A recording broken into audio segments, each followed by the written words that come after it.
नमस्कार मेरे साथियों, वेलकम बैक। सभी दोस्तों का बहुत बहुत स्वागत है आपके अपने चैनल खत्री सर एकेडमी के यूट्यूब प्लेटफॉर्म के ऊपर। आपका स्वागत है। हम लोग हर क्लास में ऐसा ज़्यादा से ज़्यादा प्रयास डालने का प्रयास कर रहे हैं, प्रयास डालने का ही प्रयास कर रहे हैं। यानी हम प्रयास ज़्यादा कर रहे हैं कि अब आपको PYQ दिए जाएं, जिससे हर एक एग्ज़ाम का बेनिफिट मिले। तो हम लोगों ने आज जो करने वाले हैं वो एक ईडीएम के PYQs हैं। किस तरीके से एग्जाम में ईडीएम्स आते हैं, एसएससी के एग्जाम्स में ईडीएम्स पहले किस तरीके से आए हुए हैं, अपन उनकी चर्चा करने वाले हैं। ईडीएम्स का ये अपना फोर्थ सेशन होने वाला है। इससे पहले अपन ने ईडीएम के 3 सेशन बना के रखे हुए हैं, ये फोर्थ सेशन है। और इस सेशन में ये सबसे बढ़िया बात और सबसे प्लस बात इस सेशन की ये है कि आपको रियल टाइम प्रैक्टिस करने का मौका मिलता है। कि जैसे आप क्वेश्चन देखोगे ना, ये क्वेश्चन एग्जैक्टली जो लैंग्वेज है एग्जाम में आपको ऐसी मिल सकती है। तो इसलिए अपन को वैसी प्रिपरेशन रखनी पड़ेगी। और दूसरी बात, हम लोगों ने एक इमोजी वाले सेशन बनाए हुए हैं, जिसमें आपको PYQ तो नहीं, इमोजी वाले सेशन में आपको डायरेक्ट हम लोगों ने इमोजी के थ्रू, आजकल इमोजी चलती है आजकल, याद करने के पैटर्न भी हम लोगों ने प्रयास किए हैं बिल्कुल अपग्रेड करने की, जिससे आपको आसानी से याद हो जाए। तो आपको वहां से इमोजी वाले सेशन से पक्का पक्का मैं बोल रहा हूँ कि आपको सारी जो भी इडियम्स हैं इमोजी से ही आपके फिंगर्स पे याद हो जाएगी। ठीक है, तो अब अपन PYQ पे बढ़ते हैं। किसी ने भागना नहीं है। 10 के 10 क्वेश्चन हैं आज, ज़्यादा समय नहीं लगेगा। थोड़ा अपना समय लगाओ, थोड़ा कॉन्सेंट्रेट करो लैंग्वेज के ऊपर। पहले आप आंसर देना, मैं क्वेश्चंस आप लोगों के लिए रीड करूंगा और फिर बाद में मैं आपको इसके आंसर्स बताता चला जाऊंगा। ठीक है, तो जैसे हर बार अपन शुरू करने से बोलते हैं, श्री राधे श्री राधे। बोलो वृंदावन धाम की जय हो। श्री राधे। चलो, पहला क्वेश्चन देखते हैं। Select the most appropriate idiom to fill in the blank. आपको क्या करना है? मोस्ट अप्रोप्रिएट एडियम, अप्रोप्रिएट होती है सबसे परफेक्ट। तो इन जो क्वेश्चंस अपन डिस्कस करने वाले हैं आज, इन सभी क्वेश्चंस में जो अप्रोप्रिएट एडियम होगी, आपको सेंटेंस पढ़ने के बाद में सेलेक्ट करनी होगी। सेंटेंस क्या बोल रहा है? पहला, you are an intellectual with a professional degree. आप एक इंटेलेक्चुअल हैं, मतलब दिमागी व्यक्ति हैं, तार्किक व्यक्ति हैं। आपके पास प्रोफेशनल डिग्री भी है। You can do wonders as, आप चमत्कार कर सकते हैं। तो अब 4 ऑप्शंस हैं।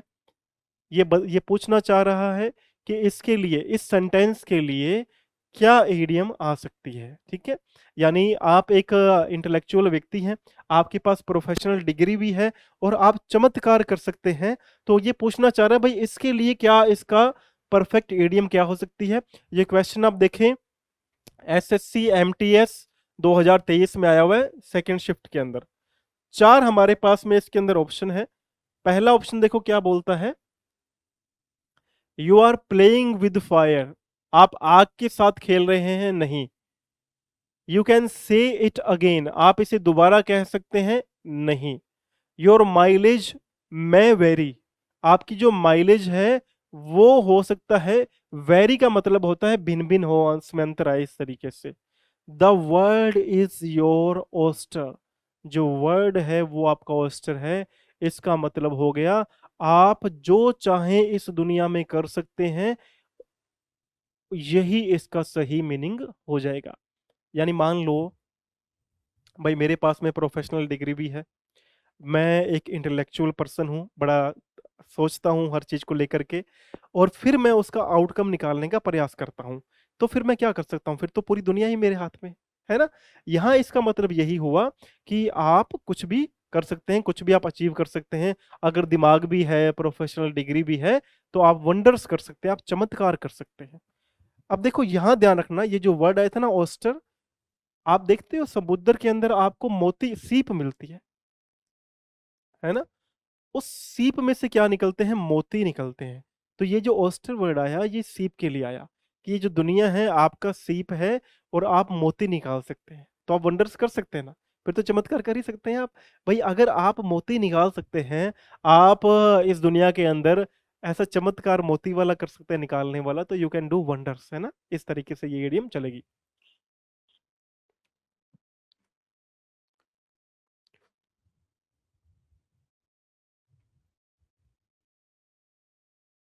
सेकंड क्वेश्चन आ गया, select the most appropriate idiom, वही करना है, ईडीएम चूज करनी है।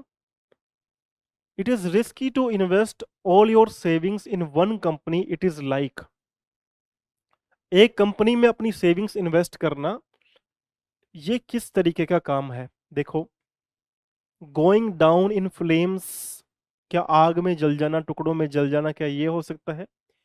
Putting all your eggs in one basket, अपना सारा निवेश एक जगह पे डाल देना, क्या ये हो सकता है। बाइटिंग द बुलेट, कोई कठोर दंड को चबाना, क्या ये हो सकता है। ब्रेकिंग अ लेग, किसी को कंग्रेचुलेट करना इस तरीके से। तो ये बताओ भाई कौन सा इसके अंदर हो सकता है। देखो, जब सेंटेंस बोला जाता है ना, हमें उस सेंटेंस पे पूरा का पूरा फोकस करना पड़ेगा।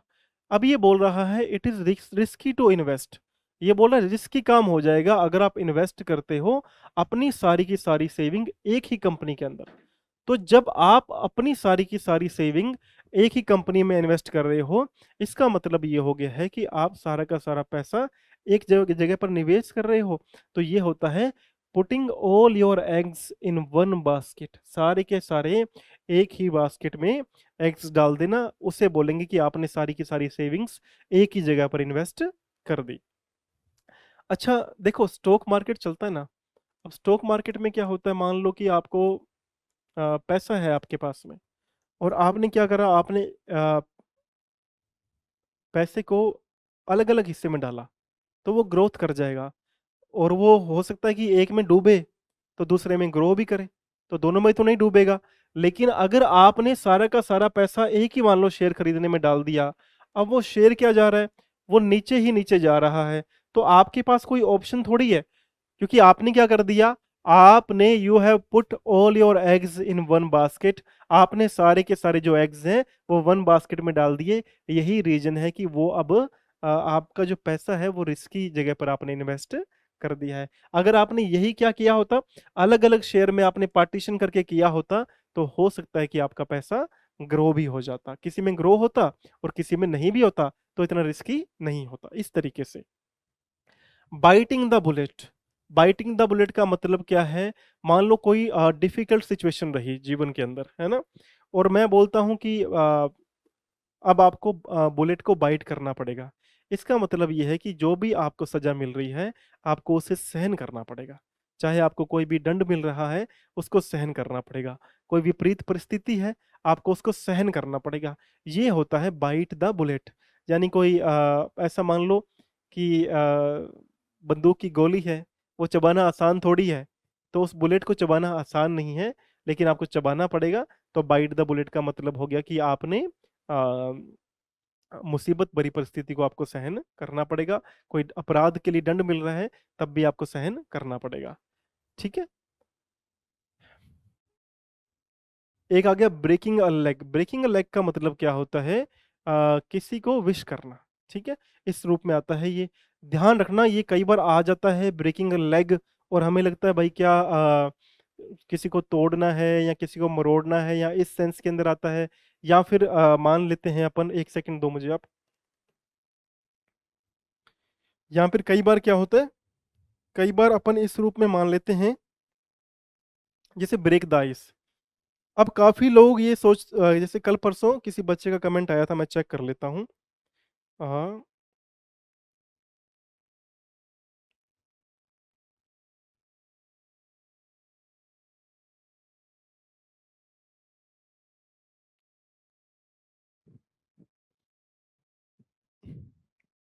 है ना। तो हाँ, उस बच्चे ने कमेंट क्या कर रखा है, बच्चे ने कमेंट कर रखा है कि ब्रेक द आइस और ब्रेक द लेग का मतलब एक ही है। तो जैसे मैंने आपको बोला, ब्रेकिंग अ लेग का मतलब अलग होता है। ब्रेकिंग अ लेग का मतलब होता है कि आप किसी को विश कर रहे हो कि विश यू गुड लक, आप अपने एग्जाम में अच्छा करें। जैसे मैं आपको विश करता हूँ कि आप मेरे छोटे भाई बहन हो और एग्जाम में आप अच्छा करो, मेरा तो यही प्रयास रहता है, तो मैं विश कर रहा हूँ आपको गुड लक। तो मैं वहां बोलता हूँ ब्रेकिंग अ लेग, इसका मतलब क्या हो गया, मैं आपको गुड लक विश कर रहा हूँ। अच्छा, मैंने एक मूवी देखी थी मनी हाइस्ट, आप लोगों से सजेशन लेकर ही मैंने मूवी देखी थी वो। उस मूवी में ना, जो मेन करेक्टर होता है और एक करेक्टर जो हाइस्ट करने के लिए, चोरी करने के लिए जाते हैं, थेफ्ट करने के लिए जाते हैं, उनका सुपरवाइजर होता है। वो दोनों जब भी कोई मिशन पे निकलते हैं, तो दोनों ना आपस में गाना इस तरीके से डांस करके, वो ऐसा कुछ वो सॉन्ग मुझे याद नहीं आ रहा, मैं आपको बोल के भी दिखा सकता था वो। बड़ा बड़ा प्यारा सॉन्ग है वो, लेकिन वो सॉन्ग के ऊपर डांस करते हैं बड़ा ही लय के अंदर। वो जो लय के अंदर डांस करते हैं ना, एग्जाम से पहले एक दो जो दोस्त होते हैं, कुछ दोस्त होते हैं जो बोलते हैं, अरे भाई तेरा एग्जाम खराब हो जाएगा, तेरा एग्जाम खराब होने वाला है। कुछ दोस्त क्या होते हैं, कुछ दोस्त ऐसे होते हैं जो एग्जाम से पहले भाई भंगड़ा पाले, मजे में आनंदित होके जा, एंजॉय कर, है ना, आजा, एक एक लात मार लेते हैं, ब्रेकिंग अ लेग। अब मतलब समझ आया भाई, ब्रेकिंग अ लेग का मतलब क्या होता है, किसी को विश करना होता है। और ब्रेक द आइस का मतलब क्या होता है, ब्रेक द आइस का मतलब होता है जब आप किसी से बातचीत करना शुरू कर दें। भाई माहौल ऐसा है कि बातचीत नहीं हो रही आपस में, और आप गए और आपने माहौल जमा दिया, तो वो होता है ब्रेक द आइस। उस आप ऐसे समझो भाई, आइस जमी हुई है आजकल, रिश्ते जो हैं उनमें भी आइस जमी हुई है, ठंडे पड़े हुए हैं। अब कौन बात स्टार्ट करे, आइस को कौन तोड़े? तो ब्रेक द आइस का मतलब क्या हो जाएगा फिर, एक कॉन्वर्जेशन स्टार्ट करना। Are you getting my point? एक कॉन्वर्जेशन को स्टार्ट करना, वो हो जाता है ब्रेक द आइस। ठीक है, आगे बढ़ते हैं।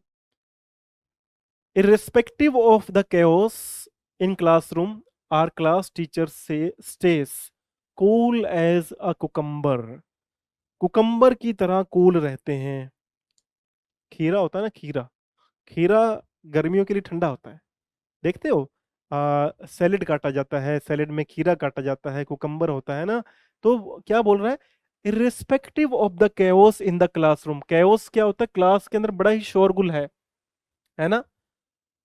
आ, उसके बावजूद भी हमारे जो क्लास टीचर हैं कैसे रहते हैं, कूल एज कुकम्बर, बिल्कुल कूल रहते हैं, ठंडे रहते हैं भाई, मारते पीटते हैं ही नहीं। तो चार ऑप्शन अपने पास में है।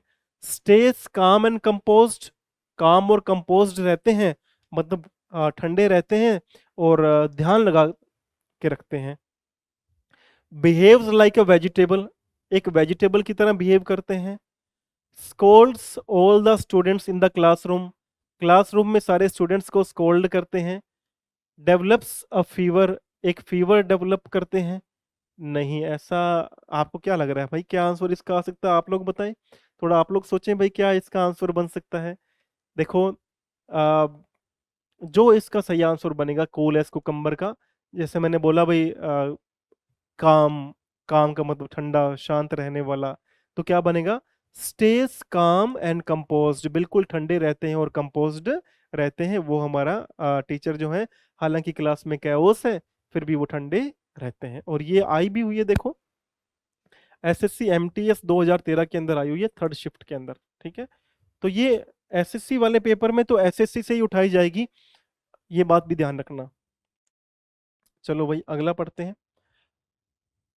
नैना has 6 children and I always dash with their names. Naina के 6 बच्चे हैं, and I always dash with their names. देखो, अब किसी के 6 बच्चे हों, हैं, चाहे कितना भी आप दिमागी व्यक्ति हो, आपको नाम याद हो, सामने वाला तो चलो मेहनती है, वो 6 बच्चे हैं उसके, पर आप कितने भी दिमागी हों, 6 बच्चों के नाम याद करना क्या होता है, डिफिकल्ट हो जाती है। तो नाम आपस में क्या बोल रहा है कि 6 बच्चों के नाम याद करना मुश्किल है, और आई ऑलवेज, मैं हमेशा ही क्या हो जाता हूं, विद देयर नेम्स, उनके नाम के साथ में क्या हो जाता है वो देखना है। देखो, ऑप्शन पढ़ते हैं। गेट मिक्स्ड अप, उनके नाम मिक्स हो जाते हैं। गेट रिड ऑफ, छुटकारा पा लेना। गेट अवे क्लीन, मतलब अच्छे से मुझे याद है। गेट कोल्ड फीट, यानी कि डर जाना। तो क्या हो जाता है, मेरे उनके जो नाम है वो मेरे दिमाग में मिक्स हो जाते हैं। तो gate mixed up. Naina has 6 children and I always get mixed up with their names. हमेशा ही ऐसे होता है कि मैं उनके नाम के साथ में उनके नाम को आपस में मिक्स कर देता हूं और गड़बड़ कर देता हूं। अच्छा, यहाँ जो आया हमारे पास में, जैसे एक आया हमारे पास में, गेट रिड ऑफ, छुटकारा पाना। अब जैसे मान लो कि आपका कोई फ्रेंड है, आप दो रूममेट आपस में साथ रह रहे हो, है ना, और एक तो खाता है नॉनवेज, ठीक है, और दूसरा खाता है वेज। समझना है इस बात को। तो अब जो वेज खाता है वो तो नॉन वेज खा नहीं सकता, लेकिन जो नॉन वेज खाता है वो इसकी लाई हुई चीजें वेज भी खा जाता है। ये मैगी बनाता है तो मैगी भी खा जाता है, पास्ता बनाता है तो पास्ता भी खा जाता है। लेकिन जो वेजिटेरियन है वो उसके द्वारा लाया गया नॉन वेज नहीं खा पाता। तो हुआ क्या, अब जो वेज वाला है, वेजिटेरियन है, वो बोलता है कि I want to get rid of this friend, मैं इस फ्रेंड से छुटकारा पाना चाहता हूं। तो गेट रीड ऑफ का मतलब क्या होता है, छुटकारा पाना। गेट अवे क्लीन मतलब अच्छे से कोई बात से आपने निपट लिया, उसे बोलते हैं गेट अवे क्लीन। और गेट कोल्ड फीट, ध्यान रखना ये बड़ा अच्छा है। गेट कोल्ड फीट का मतलब होता है कि आपके पांव ठंडे हो गए, तो आप क्या हैं, किसी चीज से अफ्रेड ऑफ हैं, आप किसी चीज से डरे हुए हैं, उसे बोलेंगे गेट कोल्ड फीट। ठीक है, हो जाएगा भाई, सिंपल है। तो आपको इस तरीके से रिलेट करके, जितना रिलेटेबल करते चलोगे उतना ही आपके लिए आसान हो जाएगा। Castle's in the air, Castle's in the air का मतलब क्या होता है, हवाई किले बनाना। कैसल्स का मतलब क्या होता है, आप देखते हो कि जो कच्चे घर होते हैं, मिट्टी के घर बनाया करते थे पहले, बचपन में बड़े बनाए हुए हम लोगों ने भी। तो उसके लिए वर्ड आता है कैसल्स, उसके लिए एडियम आती है कैसल्स इन द एयर, यानी हवाई किले बनाना, ख्याली पुलाव बनाना, उसके लिए आता है। एसएससी एमटीएस 2023 में आया हुआ है। देखो ऑप्शंस हैं हमारे पास में चार। अनरियलिस्टिक एंड इम्पॉसिबल प्लान, एक ऐसी योजना जो वास्तविक नहीं है और संभव नहीं है। Unexpected change in the climate, climate के अंदर अचानक चेंज हो जा रहा है, क्या ये है। रियलिस्टिक एंड पॉसिबल प्लान, एक ऐसा प्लान जो रियलिस्टिक है, वास्तविक है और पॉसिबल भी है, संभव भी है, क्या ये हो सकता है। Strong hope to get success, सफलता प्राप्त करने की मजबूत आशा, क्या ऐसा हो सकता है। नहीं, ये क्या होगा भाई, कैसल्स इन द एयर यानी हवा में घर बनाना तो नामुमकिन सा काम है, तो कैसा हो गया, अनरियलिस्टिक एंड इम्पॉसिबल प्लान, एक ऐसी योजना जो अवास्तविक है और असंभव है, ऐसी योजना बनाना उसे बोलते हैं कैसल्स इन द एयर। अगर मैं मेरी बात करता हूँ, अब बचपन की बात कर लो, अब जब आप छोटे होते हो ना, आपकी मतलब बड़ी योजनाएं आप बनाते हो कि मैं बड़ा होके ये बनूंगा जी, मैं बड़ा होके ये करूंगा जी, मैं बड़े होके ऐसे करूंगा वैसे करूंगा। आप देखते हो ऐसे हमारे मनोभाव ऐसे होते हैं बचपन के अंदर। तो वो अब जैसे कुछ लोग क्रिकेट खेलते हैं तो उनको सैटरडे रात को नींद नहीं आती है, ये वास्तविकता है। जो बच्चे संडे को क्रिकेट खेलने जाते हैं ना, उनको सैटरडे रात को नींद नहीं आएगी, उनके दिमाग में ना संडे की प्लानिंग चलती रहती है। तो वो और संडे को जाते हैं, दुर्भाग्य ये होता है कि पहली दूसरी बॉल पे आउट हो जाते हैं। तो उससे बोलते हैं कैसल्स इन द एयर, यानी कि उन्होंने क्या बनाया, they made Castle's in the air. और वो प्लान था कैसा था, अनरियलिस्टिक था, इम्पॉसिबल था, पहली दूसरी बॉल पर ही आउट हो गए। बड़ा दुख होता है? जब ऐसा मकान बनाए हवा के अंदर और वो टूट जाए तो दुख बड़ा ही ज्यादा होता है। तो कैसल्स इन द एयर याद रख लेना, हवाई किले बनाना, ऐसा प्लान बनाना, that is next to possible and that is quite impossible. ऐसा प्लान बना रहे हो जो काफी इम्पॉसिबल है, जो ग्राउंड लेवल पे रियल नहीं है, रियलिस्टिक नहीं है और इम्पॉसिबल है, ये वाला इसका हो जाएगा। आप कमेंट जरूर करना, एक मुझे जरूर बताना कि आप लोगों ने क्या कभी ऐसा प्लान, ऐसी योजना बनाई है जो आपको लेटर लगा हो कि भाई यार ये तो मेरे लिए ना, मैंने बना तो लिया ये काम, लेकिन ये तो मेरे लिए कैसल्स इन दी एयर हो गया, मैंने ऐसा हवाई किला बना दिया जो पॉसिबल नहीं है। बहुत ऐसे दोस्त मिलेंगे आपको, जैसे जैसे आप पढ़ाई में आगे बढ़ते जाओगे, ऐसे बहुत आपके सामने लोग आएंगे, दोस्त आएंगे, जो ना आपको ऐसी ऐसी बातें बताएंगे, बाद में आप उसके पीछे से बोलोगे यार क्या गप्पी आदमी है यार ये, क्या बड़ी बड़ी बातें करता है यार ये, इसके पास ऐसा कुछ भी नहीं है। तो ये चीजें आपके सामने लेटर आती चली जाएंगी। ठीक है, आगे बढ़ते हैं जी। ग्रेस्पिंग एट स्ट्रोस, अच्छी है ये, क्वेश्चन भी अच्छा है। ग्रेस्पिंग क्या होता है, पकड़ बनाना, स्ट्रोस होता है तिनकों के ऊपर। ठीक है, तो अब आप देखो, ये बोल रहा है भाई कुछ तिनके हैं बिखरे हुए, अब उनको इकट्ठा करने का प्रयास किया जा रहा है। पहले इतना सारा सामान था, उसे तो इकट्ठा किया नहीं, अब तिनके इकट्ठे करने का प्रयास किया जा रहा है। तो बताओ क्या हो सकता है। फुटाइल अटेम्प्ट टू विन, जीतने का व्यर्थ प्रयास। डेस्परेट अटेम्प्ट टू सक्सीड, बहुत ज्यादा डेस्परेशन से भरा हुआ डेस्परेट अटेम्प्ट है, जीतने का ऐसा प्रयास है जिसके अंदर आप डेस्परेट दिख रहे हो। Holding the last strands of straw, तिनके की लास्ट स्ट्रैंड को पकड़े होना, क्या ये हो सकता है। Wasting time enjoying and relaxing, enjoy करते हुए और रिलैक्स करते हुए टाइम को व्यर्थ करना, क्या ये हो सकता है? देखो, जैसे मैंने बोला, ग्रेस्पिंग एट स्ट्रोस का मतलब क्या होता है? तिनके बचे हुए हैं, अब उन्हें इकट्ठा करने का प्रयास किया जा रहा है। मतलब प्रयास तो किया जा रहा है, तो वो व्यर्थ का अटेम्प्ट भी हो सकता है, डेस्परेट भी हो सकता है। लेकिन जब पता है कि यहां से कुछ नहीं निकलने वाला, 1 सेकेंड।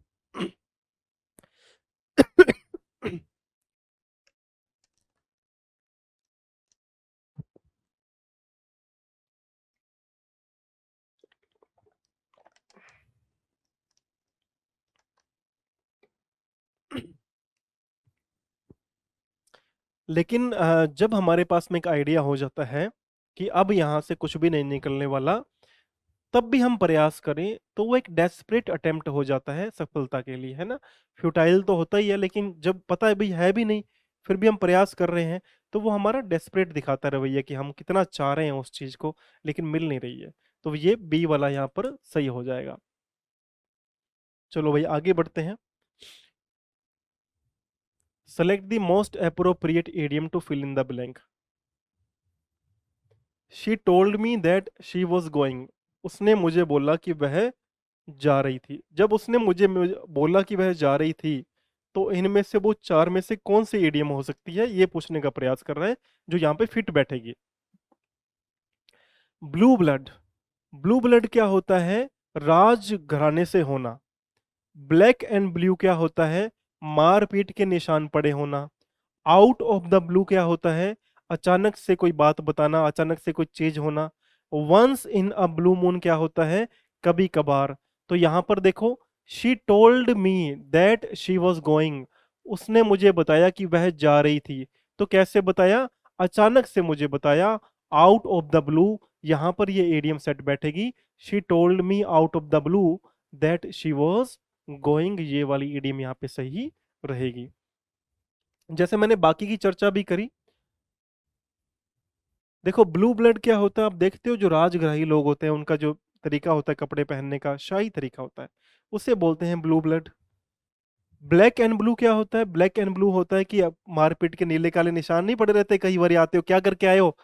कुछ नहीं, मैं दो चार लोगों को पीट करके आया हूँ, पर निशान तो तुम्हारे पड़े हुए हैं। तो वो होता है black and blue. Out of the blue क्या होता है? आउट ऑफ द ब्लू होता है अचानक से। तो यहाँ पे she told me out of the blue that she was going. Once in a blue moon का मतलब क्या होता है? बहुत रेयर, कभी कभार, इस तरीके से आएगा इसका, ठीक है? Born to pick. Born to pick बड़ी अच्छी एडियम है, एसएससी एमटीएस के अंदर 2013 में आई थी। बोर्न टू पिक एडियम का मीनिंग क्या है, ये पता लगाना है अपन को। टू स्टॉप ट्राइंग हार्ड, मेहनत करना बंद कर देना। टू नॉट गिव अप, हार नहीं मानना। पुटिंग एन एक्स्ट्रा एफर्ट, ज्यादा प्रयास करना। To be angry about something and want to discuss it. To be, किसी चीज के बारे में गुस्से होना, and want to discuss it, और उसका लिए विचार विमर्श करना। तो वो क्या आएगा? बोर्न टू पिक आएगा, ठीक है? अब क्या होता है, आप समझें कि कई बार ऐसे मन होता है, तो माता पिता जो होते हैं कई बार उनका मन आ जाता है, बच्चे को पकड़ के पीट देते हैं, और बाद में बच्चा पूछता है क्यों पीटा, कहते हैं, बस मन था। तो वो क्या करते हैं? वो ढूंढते हैं बोर्न टू पिक, मतलब वो मौका ढूंढते हैं भाई, दुकान से थके आ रहे हैं, तो दो गाली बच्चे को निकाल दो, है पत्नी को दबा दो। इस तरीके से होता है भाई, कई कल्चर्स हमारे ऐसे, क्या करें, परेशानियां भी बेचारों की बहुत ज्यादा होती हैं। तो बोर्न टू पिक का मतलब क्या होता है कि वो एक बंदा ढूंढते हैं जिसके साथ में वो मैटर को डिस्कस कर सकें, उस पर गुस्सा निकाल सकें। To be angry about something, किसी चीज के लिए गुस्सा होना, and want to discuss it, उसे डिस्कस करना, विचार विमर्श करना उसके ऊपर, वो होता है बोन टू पिक। बोन, ये मान लो कि बोन है, किसी की हड्डी है, और अपने को कोई हड्डी पकड़नी है, बस कूटना है उसको पकड़ के। कूटना बोलते हैं ना पंजाबी में। आ जाओ भाई। Select the most appropriate idiom to fill in the blank. अपन को मोस्ट अप्रोप्रिएट एडियम चूज करनी है फिल इन द ब्लैंक करने के लिए, वही चला आ रहा है पैटर्न अपना। Rahul speaks easily in front of a small group. Rahul जो है एक बड़े ग्रुप के सामने बड़ी आसानी से बोलता है, but he seems dash before a large. लेकिन एक बड़े ग्रुप के सामने वो क्या दिखता है, देखते हैं क्या दिखता है। इल डिस्पोज्ड टू, बड़े ग्रुप के बारे में गलत विचार करना, क्या ऐसा सोचता है। मैन ऑफ इल रेप्यू, कोई ऐसा व्यक्ति जिसकी समाज में प्रतिष्ठा नहीं है, क्या ऐसा दिखता है। थिंक इल ऑफ, किसी के बारे में बुरा सोचना, क्या ऐसा दिखता है। इल एट ईज, बड़ा ही असहाय दिखता है। तो देखो ये वाला बिल्कुल सही हो जाएगा। जब छोटे ग्रुप के सामने तो बोल लेता है, लेकिन बड़ा ग्रुप आता है तो वो क्या दिखता है, इल एट ईज दिखता है। मतलब असहाय सा दिखता है, आसान नहीं दिखता बोलने में। एक छोटे ग्रुप को अगर स्पीच देनी हो तो ऐसा लगता है कि बड़ी आसानी से बोल रहा है, लेकिन एक बड़े ग्रुप को देनी हो तो फिर लगता है भाई इल एट ईज है, यानी आसानी से बात नहीं कर पाएगा। तो Rahul speaks easily in front of a small group, but he seems ill at ease before a large group. लेकिन एक बड़े ग्रुप के सामने तो दिखता है ऐसा है, और छोटे ग्रुप के सामने आसानी से बोल लेता है। इल एट ईज आएगा, बड़ी इंपॉर्टेंट ईडियम है, याद रखना ये वाली बात को, ठीक है। ये चारों बड़ी इंपॉर्टेंट है। लास्ट क्वेश्चन है अपना आज का, है ना। Select the most appropriate idiom for the following sentence. He made the business profitable from unprofitable in about a year of joining. उसने क्या किया, जो बिजनेस अनप्रॉफिटेबल था उस बिजनेस को एक ईयर की ज्वाइनिंग के अंदर ही क्या कर दिया, प्रॉफिटेबल बना दिया। मतलब नुकसान में चल रहा था, लेकिन फिर कहाँ ले आया वो, लाभ में ले आया। इजी कम इजी गो, मतलब कोई बड़ा आसान कार्य होना। थ्रो ऑफ, मतलब छोड़ देना। Where there is a will there is a way, जहां पर इच्छा होती है वहां पे रास्ता होता है। स्टिल वाटर रन्स डीप, खड़ा हुआ पानी जो है वो गहरा हो जाता है। तो देखो यहाँ पर तो वही है भाई, जहां पर विल है, जहां पर इच्छा है वहां पर रास्ता होता है। Where there is a will there is a way, बोलने में भी आता है। मैंने पहले भी बोला कि जो ईडियम्स है, ईडियम्स का जन्म ही इसलिए हुआ मान सकते हैं कि इंग्लिश लैंग्वेज को we have to make it more professional. And कोई भी आसानी से बोले जाने वाली बात, let's say what ever you speak, let's say I am angry, है ना। मैंने उसे गुस्से में मार दिया, I was angry and I had beaten him up, मैंने उसे गुस्से में मार दिया था। तो मैं ऐसे बोलता हूँ कि in the heat of the moment, है ना। I had beaten him in the heat of the moment, मतलब वो जो गुस्से का क्षण था, वो माहौल ऐसा था कि मैंने उसको पीट दिया। तब वहां पे क्या बना, in the heat of the moment बन गया, ठीक है। फिर हमने एक पढ़ा, आई वर्क रियली हार्ड, मैं बहुत मेहनत करता हूँ। उसकी जगह पे आप बोल सकते हैं I burn the midnight oil, ठीक है। लेट्स से आप बोलते हैं कि आई एम गुड एट कन्वर्जेशंस, मैं बातचीत करने में अच्छा हूँ। आप ये भी बोल सकते हैं उसकी जगह पे I am good at breaking the ice, है ना। मैं मतलब आइस ब्रेक करने में अच्छा हूँ। तो ये idioms were actually invented, I would say, to make the language more professional. And also whatever you speak in daily life, you can make it more appealing, आप ऐसा बोल सकते हैं जिससे वो और भी अपीलिंग लगेगा सामने वाले को। तो अब अलग अलग लेवल्स होते हैं इंग्लिश बोलने के, मतलब अगर बात करूँ तो स्कूल में अलग होता है, फिर कॉलेज में अलग होता है। प्रोफेशनल है तो then you have to be more fluent and you have to be more appropriate apt to the situation, उस सिचुएशन के एप्ट होना पड़ता है आपको। तो ये अलग अलग चीजें होती हैं, ठीक है। तो आज का ईडीएम का सेशन इतना ही हुआ। अपन मिलेंगे अगली क्लास के अंदर। सभी दोस्तों को श्री राधे। और बस ऐसे ही हंसते रहो, मुस्कुराते रहो, मेहनत करते रहो, एग्जाम को आपको क्रैक करना है। और नए बंधु भाई बंधु हो तो जुड़ जाना भाई, यही कह सकता हूँ। चैनल पे ज्वाइन कर लेना।